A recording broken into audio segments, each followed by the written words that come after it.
وحيثما وجدت قولين وقد صحح واحد فذاك المعتمد بنحو ذا الفتوى عليه الأشبه والأظهر المختار ذا والأوجه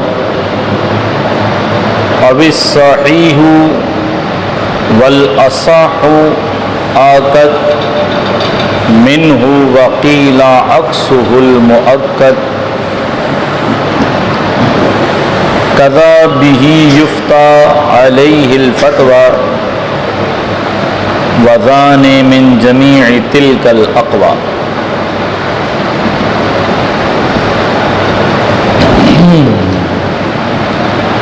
اور جب تم پاؤ دو قولوں کو اس حال میں کہ ان میں سے کسی ایک کی تصحیح کی گئی ہے، فذاک المعتمد، تو وہی قول فتوے کے لیے، قضا کے لیے، عمل کے لیے معتمد ہے۔ اب جو تصحیح کی جاتی ہے، جن الفاظ سے کسی قول کی، کسی روایت کی تصحیح ہوتی ہے، تو وہ الفاظ بیان کیے جا رہے ہیں۔ بِنَحْوِ ذَا الْفَتْوَى عَلَيْهِ، اس کی مثال جیسے الفتوى علیہ هو الاشبہ یعنی هو الاشبہ، والاظہر هو الاظہر، المختار هو المختار، اور والاوجہ هو الاوجہ۔ اب الصحیح یا پھر هو الصحیح سے تاکید اور تصحیح ہو،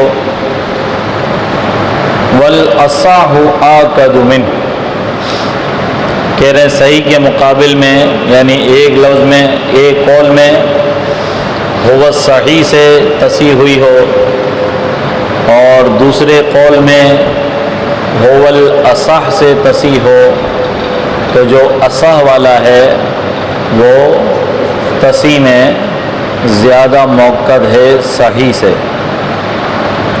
وقیل عکسہ المؤکد، اور کہا گیا ہے کہ نہیں، بلکہ هو الصحیح هو الاصح اگر یہ جمع ہو جائیں تو جو هو الصحیح والا ہے وہ زیادہ موقد ہے، اس کو لیا جائے گا اور اصح والے کو چھوڑ دیا جائے گا۔ اس کی بھی وضاحت شرح میں آ جائے گی۔ قضا، اور اسی طرح بِہِ یفتیٰ، اسی کے ساتھ فتویٰ دیا جاتا ہے، علیہ الفتویٰ، اسی پر فتویٰ ہے۔ تو ان دونوں کے اندر چونکہ جار مجرور مقدم کر کے حصر کیا جا رہا ہے، تو یہ دو الفاظ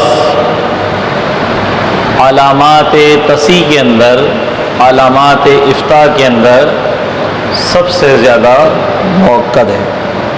تو کہہ رہے ذان من جمیع تلک الاقوى، یہ دو الفاظ جو ہیں بِہِ یفتیٰ علیہ الفتویٰ، یہ دو الفاظ ان تمام میں موقد ہے، ٹھیک ہے، سب سے زیادہ قوی ہے۔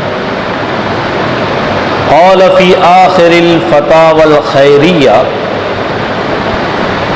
وفی اول المضمرات اما العلامات للافتاء فقوله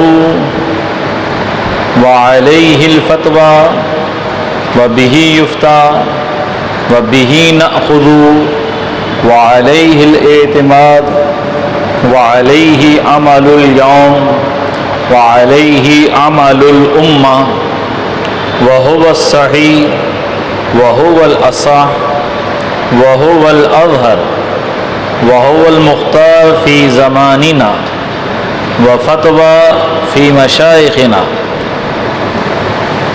وهو الأشبه وهو الأوجه وغيرها من الألفاظ المذكورة من متن هذا الكتاب في محلها في حاشية البزدوی.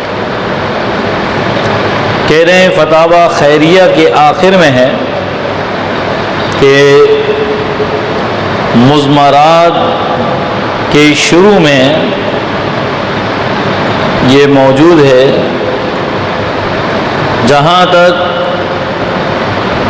افتاء کی علامتیں ہیں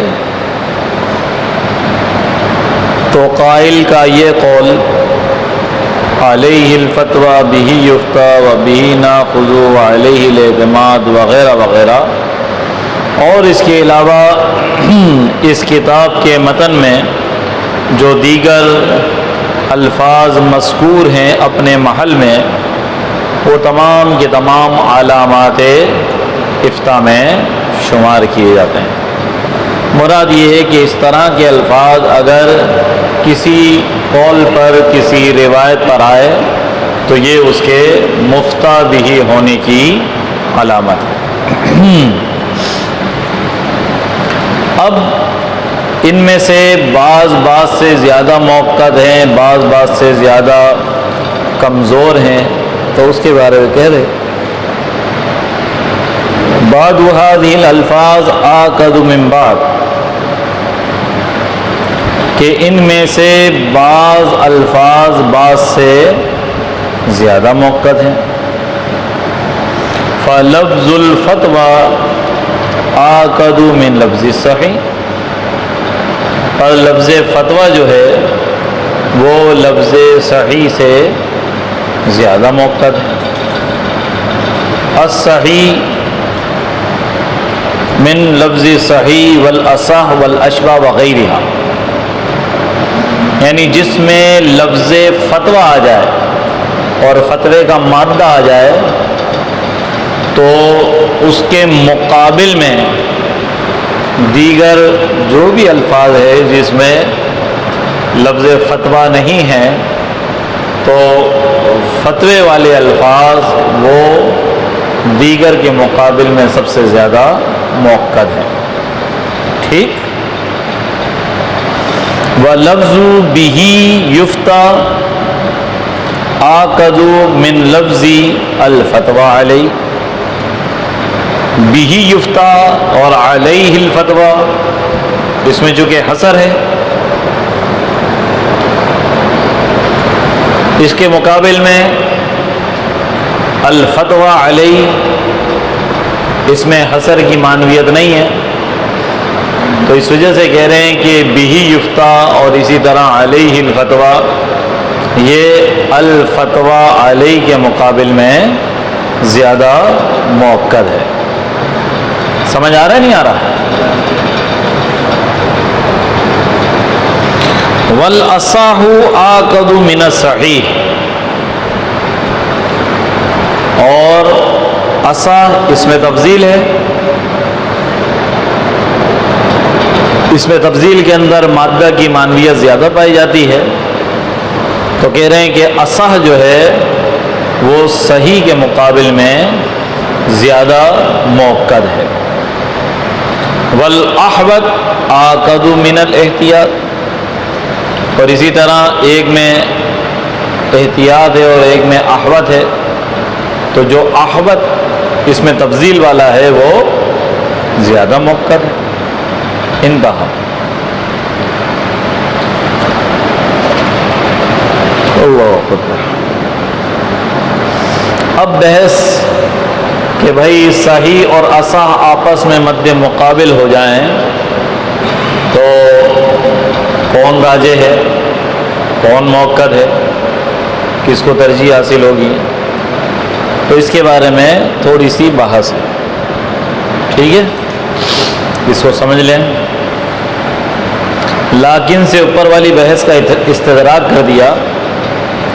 پہلے جو بات بیان ہوئی ہے تو اس میں تو یہی ہے کہ جو اصح ہے وہ صحیح کے مقابل میں زیادہ موقع ہے، لیکن کہہ کر اس کا استدراک کر رہے ہیں، کہہ رہے ہیں کہ لیکن فی شرح المنیا فی بحث مس المصحف، مصحف شریف قرآن مجید کو چھونے کی بحث میں منیا کی شرح میں یہ بحث ہے، والذی اخذناہ عن المشائخ،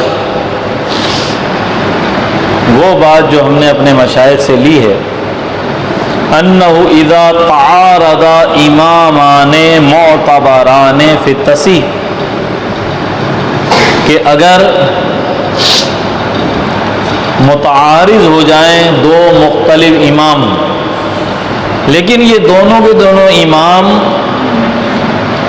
تصحیح کے معاملے میں امام معتبر ہیں، یعنی ایسا نہیں ہے کہ جس نے تصحیح کی ہے وہ اصحاب تصحیح میں سے تھا ہی نہیں، یا اس کی تصحیح جو ہے وہ معتبر ہی نہیں تھی، ایسا نہیں، بلکہ دونوں کے دونوں قابل اعتبار ہیں، دونوں کی تصحیح قابل قبول ہے۔ تو ایسے دو اماموں کے درمیان میں اگر تصحیح میں تعارض ہو جائے تو قال احدہما، ایک کہے الصحیح کذا، کہ صحیح فلاں مسئلہ ہے، دوسرا کہے وقال الاخر الاصح کذا، کہ فلاں مسئلہ اصح ہے، تو اب کہہ رہے ہیں فالاخذ بقول من قال صحیح اولا من الاخذ بقول من قال الاصح،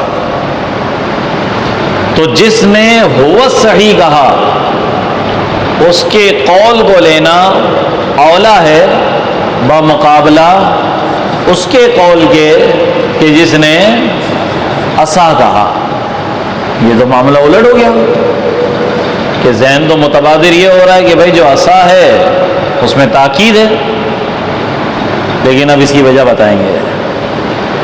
تو کہہ رہے ہیں کہ صحیح کے مقابل میں کون ہوتا ہے؟ صحیح کے مقابل میں ویسے عام طور پر ہوتا کون ہے؟ ہاں، فاسد ہوتا ہے۔ صحیح کے مقابل میں کون ہوتا ہے؟ فاسد ہوتا ہے، اور اصح کے مقابل میں صحیح ہوتا ہے۔ اس کا مطلب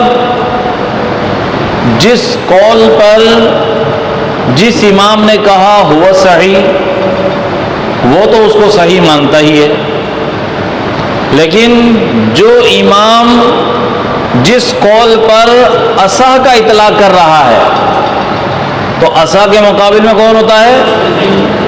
تو یہ امام بھی اس کو صحیح مانتا ہے۔